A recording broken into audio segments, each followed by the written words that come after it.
Kehamilan pada usia 11 minggu ini adalah kasus kehamilan kembar identical twins dengan kondisi masing-masing kehamilan ini dicurigai mengalami penebalan nuchal thickness, jadi penebalan NT yang menjadi patokan penanda marker seperti trisomi 21 atau Down syndrome. Ini adalah sebuah kasus yang tidak dirujuk, namun dokternya tidak menjelaskan dan tidak juga merujuk pada feto maternal untuk pemeriksaan screening. Jadi seperti yang selalu saya jelaskan bahwa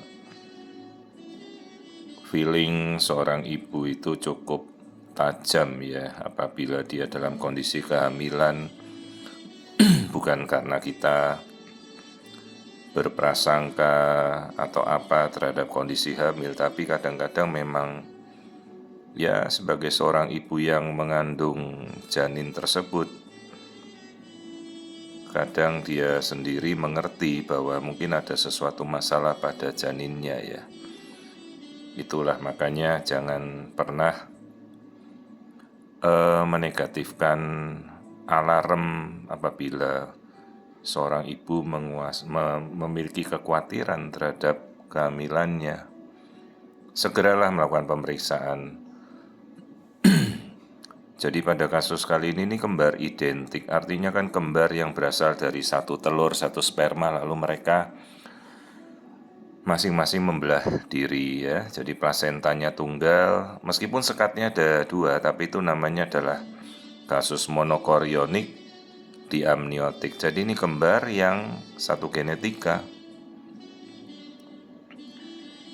Praktis apabila kita mencurigai apabila salah satu memiliki kelainan trisomi, seperti yang kita lihat ini tengkuknya pada saat bayi posisi tengkurap, bagian kulitnya itu seperti tebal ya, isinya yang gelap itu air, itu adalah cairan limfe atau getah bening yang menebal di sepanjang tubuhnya bayi.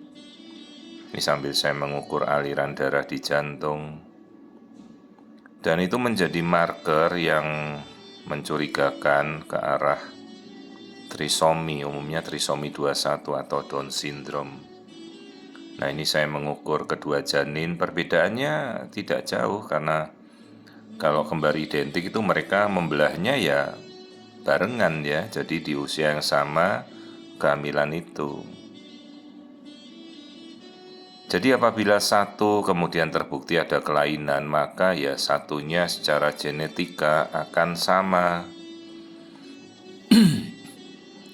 Maka selain kondisi seperti ini, kita harus memastikan dari pemeriksaan genetika bisa kita lakukan dengan non-invasive prenatal test atau NIPT. Dari sejak 8 minggu kita bisa lakukan dengan cara mengambil darah ibunya.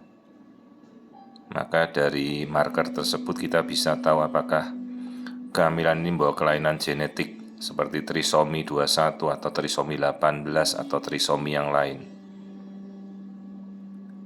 Masalahnya sekarang apabila kemudian kita sudah tahu, tentunya kita mengedukasi ibunya dan orang tuanya ya.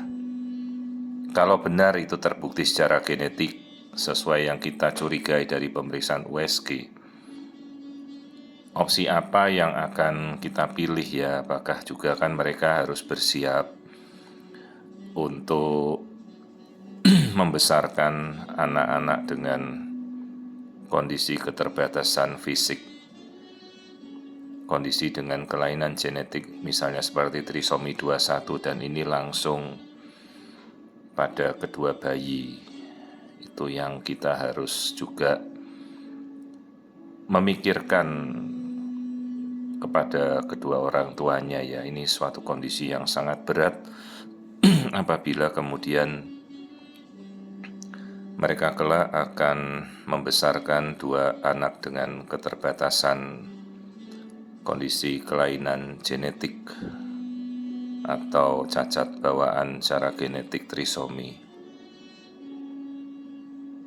Ya, itu yang harus kita jelaskan dan kita berikan waktu untuk mereka juga berpikir ya, sambil menunggu hasil-hasil yang keluar dari pemeriksaan penunjang genetika nanti.